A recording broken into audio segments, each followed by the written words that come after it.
Halo teman-teman, ketemu lagi nih dengan saya. Mari kita lanjutkan cerita yang kemarin ya. Dan sebelum mendengarkan, tolong like, comment, subscribe, dan share. Jangan lupa tekan tombol loncengnya. Terima kasih. Arwah Sartika. Kenapa dia pulang? Katanya dia ada urusan keluarga, Pak. Tapi seharusnya dia izin ke panitia. Kalau begitu, dia dianggap gugur ya. Doni mengangguk. Ia tidak sedikit pun menampakkan wajah panik. Acara dilanjutkan dengan beberapa seminar dari para ahli. Doni mengikuti seminar itu, tapi tidak memperhatikannya. Tatapannya kosong. Ia sepenuhnya dikendalikan oleh sesuatu. Sesekali, ia melihat ke arah Hilda. Tampaknya ada sesuatu yang ingin dia perbuat pada wanita itu. Semua acara formal selesai. Malamnya, panitia mengadakan barbeque di pinggir pantai. Di sana, sudah disediakan daging sapi dan ikan tuna yang siap dipanggang. Ada juga berbagai macam soft drink. Lampu-lampu kecil dipasang melingkari pantai. Sementara deburan ombak membuat suasana semakin damai. Semua peserta terlihat gembira. Mereka berbaur, mengobrol satu sama lain, berfoto ria dan bernyanyi bersama. Lain halnya dengan Doni. Sedari tadi, dia hanya berdiam diri menghadap ke arah laut yang gelap. Dari kejauhan, terlihat kerap-kelip lampu perahu nelayan yang sedang berburu ikan. Doni. Zainal menepuk pundaknya. Iya Nal, si Fahri mana? Pulang, katanya sih ada urusan keluarga. Zainal mengangguk-angguk. Lu kenapa diam aja sih? Ngobrol dong sama anak-anak yang lain. Nih buat lu. Zainal menyodorkan sekaleng minuman rasa jeruk. Doni mengambilnya. Terima kasih Nal. Ya sudah, gua gabung sama anak-anak lagi ya. Doni mengangguk. Ia lalu menoleh ke arah Hilda yang sedang asyik mengobrol. Tak lama kemudian, Doni menghampirinya. Ia mengajak Hilda berkenalan. Semakin lama, Hilda merasa nyaman ngobrol dengan Doni. Lelaki itu lalu membawa Hilda menjauh dari kerumunan orang. Mereka berjalan kecil menyusuri pinggir pantai. Keesokan harinya, panitia panik mendapat laporan kalau Hilda hilang. Dia tidak ada di kamarnya, padahal semalam ia ikut acara di pinggir pantai. Tidak ada yang tahu di mana keberadaan Hilda sekarang. Kata Zainal, semalam dia melihat Hilda bersama Doni. Pak Denny langsung mendatangi kamar Doni. Beberapa kali ia membunyikan bel pintu kamar Doni. Tidak kunjung dibuka. Ia lalu meminta bantuan petugas hotel untuk membuka kamar nomor 111 karena terkunci dari dalam. Saat pintu berhasil dibuka, semua orang yang melihat Doni berteriak histeris. Doni terkapar tewas dengan luka sayat di lehernya. Ia seperti habis menggorok lehernya sendiri dengan pisau kecil. Di dinding, ada coretan darah yang bertuliskan, "Jangan ganggu. Pergi sekarang juga." Di samping Doni tergeletak sebuah jalangkung yang juga berlumur darah. Pak Denny lalu meriksa kamar mandi. Ia berteriak sambil mengucap istighfar saat melihat mayat Fahri yang mati dengan keadaan mata melotot. Itu semua perbuatan arwah Sartika. Ya, dia yang dulu pernah menjadi korban pembunuhan di kamar nomor 111.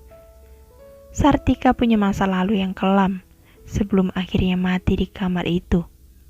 Sartika adalah seorang pelacur yang biasa mangkal di pinggir jalan dekat dengan hotel tersebut.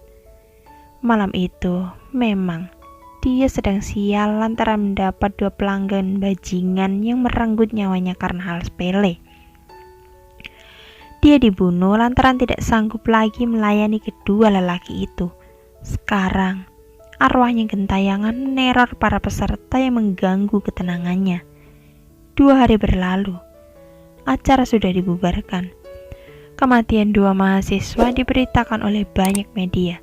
Yang masih menjadi pertanyaan adalah keberadaan Hilda. Pencarian sudah dilakukan, tapi tidak membuahkan hasil. Ia menghilang. Kedua orang tua Hilda menuntut pihak kampus dan penyelenggara acara. Kematian dua mahasiswa itu membuat hotel sepi pengunjung. Kamar nomor 111 masih disegel garis polisi. Pihak hotel berjanji tidak akan buka kembali pemesanan untuk kamar itu. Kasus kematian dua mahasiswa itu akhirnya menemukan titik terang. Penyidik menyimpulkan kalau Fahri dibunuh oleh Doni yang tidak lain adalah temannya sendiri. Sedangkan Doni diduga frustasi lalu bunuh diri. Satu hal yang tidak bisa diungkap oleh siapapun. Tulisan di dinding. Siapa yang menulisnya? Temani aku. Harry duduk termangu di meja resepsionis. Semenjak kematian para mahasiswa itu, pengunjung hotel jadi sepi. Sekalipun ada, paling hanya 2 pengunjung sehari. Itu pun jarang. Harry jadi banyak menganggur. Setiap hari kerjaannya hanya duduk di meja itu sambil sekali memainkan HP-nya. Sekitar jam 2 dini hari, telepon berbunyi. Segera Harry mengangkat telepon itu. Dengan resepsionis, ada yang dapat saya bantu? Pintu kamar saya susah dibuka, kayaknya pintunya rusak. Saya tidak bisa keluar, kata lelaki di seberang telepon. Baik, di kamar nomor berapa ya? 99 pak. Baik, mohon ditunggu ya. Itu suara bule dengan logat bahasa Indonesia yang khas orang asing. Sudah 2 hari dia menginap di hotel itu. Pasti, bule itu tidak tahu tentang kasus kematian para mahasiswa. Harry bergegas mencari kunci cadangan untuk kamar nomor 99. Dia terlihat bersemangat karena akhirnya ada hal yang bisa ia kerjakan. Tiara, gua ke atas dulu ya, ada tamu yang minta bantuan. Tiara tidak menjawab. Iya, ternyata sudah tertidur pulas di meja itu. Harry menggelengkan kepalanya. Kerja kok tidur mulu, gumam Harry. Ia pun langsung naik ke lantai 2. Namun, saat berjalan di lorong koridor, tiba-tiba saja seluruh lampu di sana padam. Harry pun terkejut. Buru-buru ia merogoh HP-nya lalu menyalakan senter. Satu persatu ia lewati kamar di koridor itu. Langkahnya terhenti ketika mendengar suara aneh dari kejauhan. Harry lalu meruncingkan telinganya. Itu jelas suara wanita yang sedang menangis. Bulu kuduknya mulai merinding. Ia takut, tapi juga penasaran. Harry pun melangkah kembali. Sekarang, ia mengikuti sumber suara itu. Tepat di sudut koridor, ada seorang perempuan yang duduk sambil memeluk dengkulnya sendiri. Kepalanya menunduk. Ia menangis sesenggukan. Perempuan itu berambut sebahu. Ia mengenakan jaket warna kuning dan juga celana levis. Mbak, Harry perlahan mendekat. Ia mengarahkan cahaya senternya pada wanita itu. Mbak, kenapa? Tidak ada jawaban. Perempuan itu masih menangis. Harry mencoba menyentuh pundak perempuan itu. Mbak, temani aku. Akhirnya perempuan itu berbicara. Suaranya lirih, tapi kepalanya masih menunduk. Temani? Wanita itu lalu mendongakkan kepala. Harry kenal betul siapa dia. Fotonya sudah tersebar di mana-mana. Dia adalah Hilda, mahasiswa yang beberapa hari lalu dikabarkan hilang. Kamu Hilda? Ia mengangguk. Dari mana saja? Semua orang panik nyari kamu. Temani aku takut. Ayo, kita ke bawah, kita lapor polisi, biar kamu dijemput. Harry meraih tangan Hilda dan terasa dingin. Kok dingin banget? Kamu sakit ya? Hilda mengangguk sambil menyeka air matanya. Harry lalu menuntunnya perlahan. Ia harus segera menolong tamu yang terkunci di kamar nomor 99. Setibanya di kamar itu, Harry berhasil membuka pintu. Muncullah seorang lelaki bule dengan kepala botak dan perut buncit. "Ah, finally," kata lelaki itu. Harry meneteskan pelumas pada kunci itu agar tidak macet lagi. "Oke, sudah lancar kembali kuncinya, Pak," kata Harry sambil tersenyum. "Lampunya mati ya?" tanya bule yang sudah mahir bahasa Indonesia itu. "Oh, ini sedang diperbaiki sama tim teknik kami, Pak. Maaf atas kendala ini." "Jangan terlalu lama, saya harus charging laptop." "Iya, sebentar lagi pasti menyala. Kami punya mesin diesel, jangan khawatir." "Oke, thank you." Harry pun beranjak dari hadapan bule itu. Ia menuntun kembali lengan Hilda. Si bule heran dengan tingkah Harry yang seolah sedang menuntun seseorang. Tapi, si bule tidak melihat siapapun di samping Harry. Bule itu tidak mau ambil pusing. Ia lalu menutup kembali pintunya. Sesampainya di lobi, Harry masih menuntun perempuan itu. Ia terkejut saat melihat Tiara berdiri di atas meja resepsionis. Mulutnya menganga lebar. Tatapannya lurus ke arah pintu masuk hotel. Wajahnya seperti sedang melihat sesuatu yang mengerikan di pintu masuk itu. Kedua mata Tiara melotot. "Tiara, lu kenapa?" Harry melepas genggamannya dari Hilda lalu lari ke arah meja Tiara. Namun, sesaat sebelum Harry tiba di meja, tubuh Tiara lunglai. Ia jatuh berdebam di lantai. Apa sebenarnya yang sudah Tiara lihat?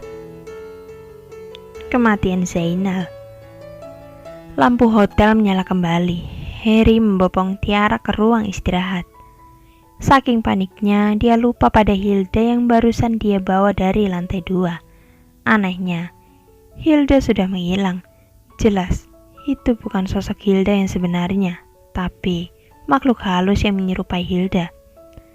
"Tadi lu lihat apa?" "Lu bener, Her.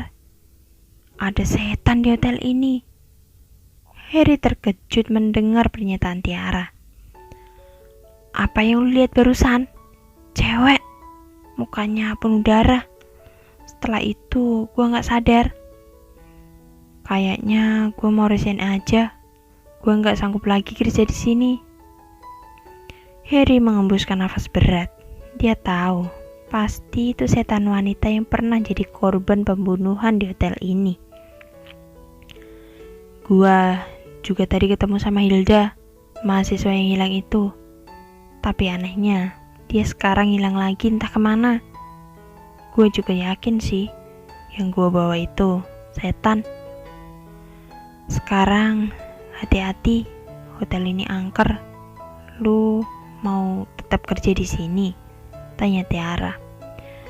"Gak ada pilihan lain, Ra. Gua harus tetap kerja." Seorang room service muncul dari pintu.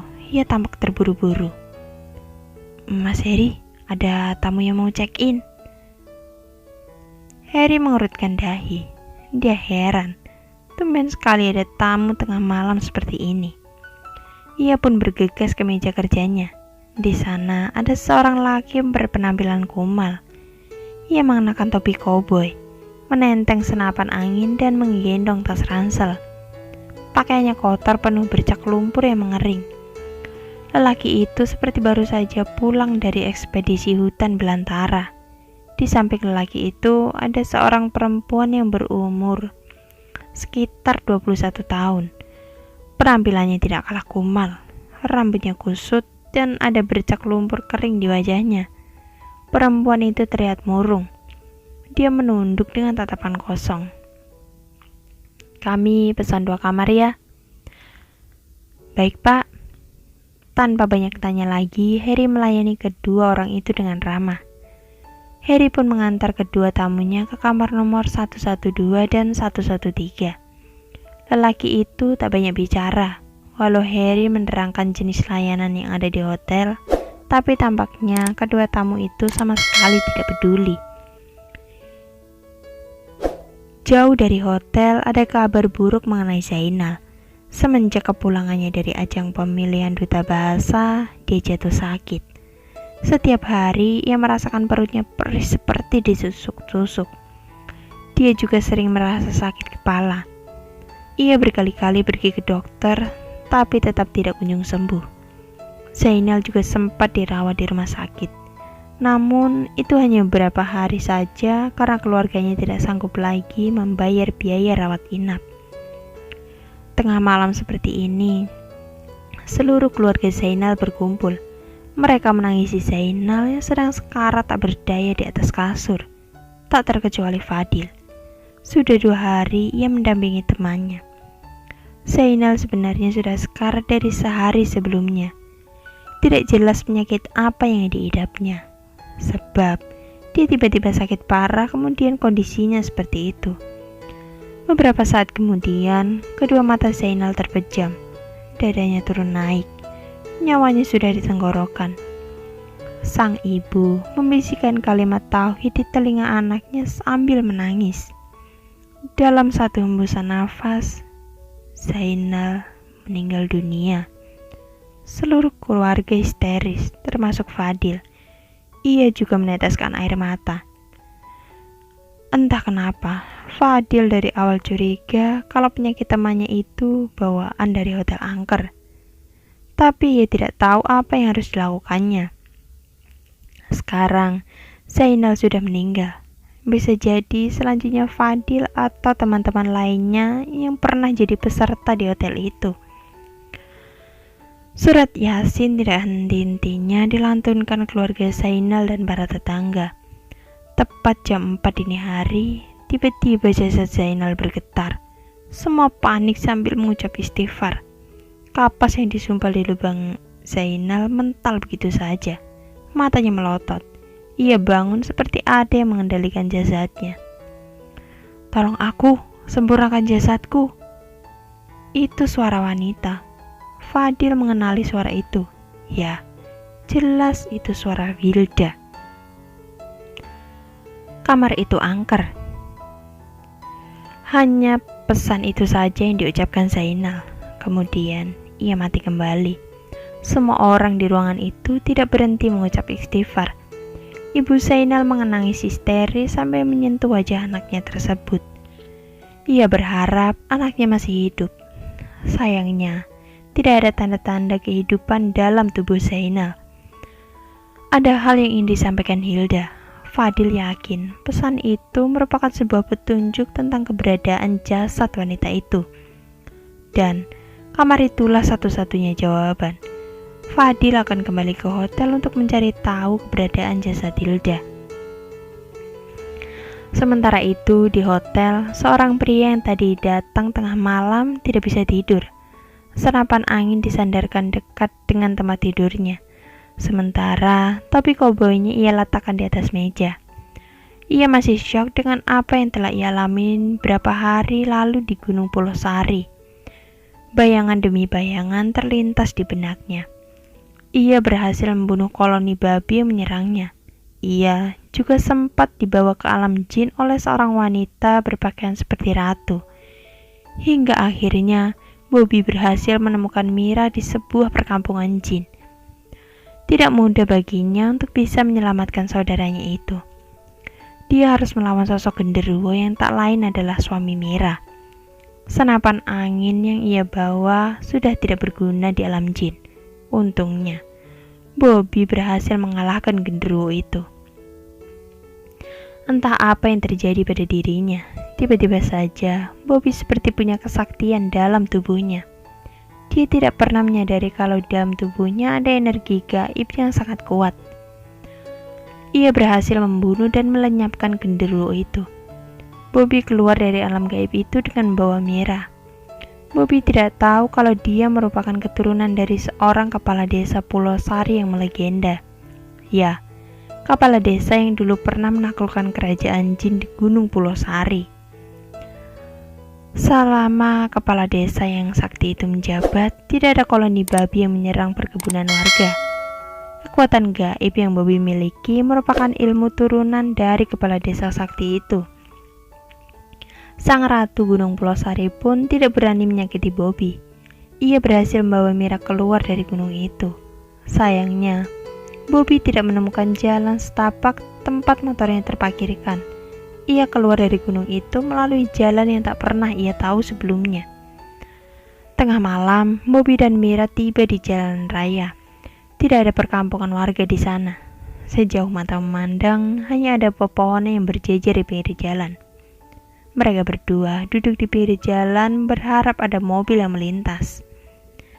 "Mira," sapa Bobby. Sepanjang perjalanan dari alam gaib sampai turun dari gunung, Mira tidak berbicara sepatah kata pun. Tatapannya kosong. Dia seperti orang yang kehilangan akal. Sesampainya di rumah nanti, Bobby akan bawa Mira ke rumah sakit. Tidak lama berselang, dari kejauhan terlihat sebuah mobil pickup yang tengah mengangkut sayuran. Segera, Bobby berdiri lalu melambaikan tangannya. Mobil itu berhenti tepat di hadapannya. "Boleh numpang, Pak?" "Mau kemana ya?" "Ke Kananga, Pak." "Oh, saya nggak ke sana. Saya mau ke pasar Curug nganterin sayuran ini." "Nggak apa-apa, kami ikut aja, Pak." Yang terpenting bagi Bobby saat itu adalah pergi dari kawasan gunung. Urusan pulang itu gampang. Dia bisa cari penginapan dulu di perjalanan. Setelah 1 jam berlalu, Bobby sadar kalau mobil pickup itu membawa semakin jauh dari Kananga Selatan. Untung saja dia melihat ada sebuah hotel megah di pinggir jalan itu. "Pak, kami turun di sini saja." Dia akan menginap untuk semalam di hotel itu. Besoknya, baru dia akan mencari kendaraan umum untuk pulang. Lagi pula, Bobby sudah sangat lelah dan ingin segera istirahat. Malam itu, Bobby benar-benar tidak bisa tidur. Ia bangkit dari tempat duduknya lalu mengambil kunci kamar Mira. Dia berjalan ke kamar Mira dan membuka pintu kamar. Di dalam sana, Mira juga tidak tidur. Ia hanya duduk termangu di tepi tempat tidurnya. Bobby khawatir, saudaranya malah jadi gila. Tidak lama berselang, terdengar suara teriakan dari kamar nomor 111. Bobby terkejut. Ia lari ke kamar sendiri lalu meraih senapan angin. Tinggal tersisa 3 peluru. Kalau ada orang jahat dalam kamar itu, Bobby harus menggunakan sisa pelurunya dengan sebaik mungkin. Pintu kamar nomor 111 terbuka sedikit. Teriakan itu terdengar semakin keras dan terkesan seperti orang sedang dipukuli. Pelan-pelan, Bobby mendekat sambil menyodorkan moncong senapan ke pintu kamar itu. "Jangan masuk!" Harry tiba-tiba muncul dari belakang Bobby. "Kamar itu angker." "Hantu kamar sebelah." "Angker?" "Iya, Pak. Jangan dekat-dekat dengan kamar itu." "Halah, persetan dengan angker." Bobby malah menendang pintu kamar. Itu membuat Harry lari ketakutan. Bobby heran lantaran tidak ada siapa-siapa di sana. Ia pun menutup kembali pintunya. Bobby sama sekali tidak takut. Sebab yang ia alami di Gunung Pulau Sari jauh lebih mengerikan. Sesaat sebelum Bobby masuk kembali ke kamarnya, tiba-tiba terdengar suara seorang yang seperti mencakar-cakar pintu. Bobby pun menoleh. Tepat dari celah pintu kamar nomor 111, ada darah mengalir perlahan membasahi lantai. Bobby menggelengkan kepala. "Sebaiknya kau tidak menggangguku. Aku sudah pernah membunuh jin seperti kau," kata Bobby. Dengan penuh emosi, dia tendang kembali pintu kamar itu. Kali ini, tampaklah seorang wanita dengan wajah penuh darah. "Kenapa kau mengganggu manusia?" tanya Bobby. Yang ditanya diam saja, wajahnya datar menatap Bobby. Kedua kaki Bobby basah oleh darah. Wanita itu perlahan bangun. Kedua matanya merah. Ia mendekat kepada Bobby seperti hendak melukainya. "Sudah kubilang, aku pernah berhadapan dengan jin Gunung Pulau Sari. Kalau kau cari masalah denganku, itu salah besar." Belum sempat wanita itu melukai Bobby, tubuhnya sudah terbakar. Ia berteriak kesakitan sambil minta ampun. Namun api terus membakarnya hingga ia lenyap begitu saja seperti serpihan debu. Setelah wanita itu menghilang, tampaklah mayat seorang perempuan terbaring di atas tempat tidur. Mayat itu sudah membusuk dan mengeluarkan bau yang tidak sedap. Keesokan paginya, mayat itu teridentifikasi. Dia adalah Hilda, mahasiswa yang dikabarkan menghilang. Kejadian ganjil itu membuat keluarga Hilda malah menuduh kalau Bobby yang membunuh anaknya. Bobby pun sempat diseret ke meja hijau. Kesaksian Bobby tentang mayat Hilda memang tidak masuk akal, tapi tidak ada bukti kalau Bobby melakukan pembunuhan itu. Setelah kasus selesai, Bobby fokus mengurus Mira yang kondisinya masih memprihatinkan. Ia tidak pernah bicara sepatah kata pun. Bobby akhirnya meminta bantuan seorang ustadz. Dia adalah Ustadz Firman yang juga ahli ruqyah. Sore itu, Mira dipakaikan mukena. Ia duduk di atas karpet permadani. Ustadz Firman mengenakan sarung tangan hitamnya. Ia lalu membaca ayat-ayat suci Al-Quran sambil mengarahkan telunjuknya ke kepala Mira. Seketika saja, Mira tertawa terbahak-bahak. Kedua matanya melotot. Dia lalu menunjuk-nunjuk Ustadz Firman. "Siapa kau?" "Aku Firman, hamba Allah, musuh iblis. Keluar kau dari tubuh wanita ini. Ini tubuh istriku. Tidak ada jin yang menikahi manusia. Sekarang keluar, atau kuhancurkan kau dengan ayat suci Allah." Ustadz Firman lalu membaca kembali ayat-ayat suci Al-Quran. Jin dalam tubuh Mira semakin berteriak kesakitan. Tidak lama setelah itu, tubuh Mira lemas. Ia kemudian terkapar tak sadarkan diri. "Kalian tidak akan bisa memusnahkanku." Ustadz Firman menoleh ke arah dinding. Di sana ada bayangan hitam berbentuk genderuwo. Bobby pun mendekat kepada bayangan itu. Dengan kemampuan gaib yang ia miliki, genderuwo itu terlihat kesakitan. Sesaat sebelum menghilang, ia berteriak, "Aku berjanji akan membawa istriku kembali." Semua orang di ruangan itu mengembuskan nafas lega. Mira perlahan siuman. Wajahnya pucat, kedua matanya sayu. "Om," parau suara Mira keluar dari mulutnya. "Akhirnya kamu sembuh." Istri Bobby tampak bahagia. "Terima kasih Ustadz. Saya tidak tahu kalau Mira ketempelan jin," ujar Bobby. "Sama-sama, di gunung memang banyak jin. Kita harus hati-hati. Saya tidak menyangka kalau Pak Bobby ini sakti juga ya. Saya juga baru menyadari kesaktian ini setelah naik Gunung Pulau Sari, Pak Ustadz." Semenjak saat itu, Mira kembali hidup dengan normal.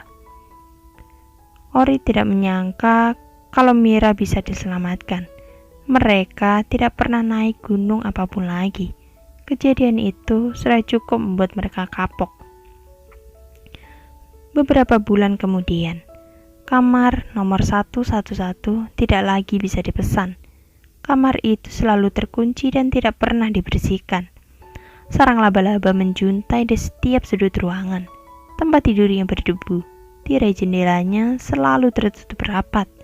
Kamar itu sekarang menjadi sangat menakutkan bagi seluruh pekerja hotel itu. Padahal sebenarnya sudah tidak ada hantu di kamar itu. Hanya saja manusia yang menganggapnya angker. Tidak pernah terdengar lagi suara-suara aneh dari dalam kamar. Tapi si Harry resepsionis masih takut kalau malam-malam harus melintas di depan kamar itu. Semakin lama, tersebarlah isu kalau kamar nomor 111 adalah kamar khusus jin. Sesungguhnya mereka, manusia, hanya menakut-nakuti dirinya saja. Selesai. Terima kasih teman-teman sudah mendengarkan cerita kali ini. Dan nantikan cerita-cerita lainnya hanya di Dongeng Seram.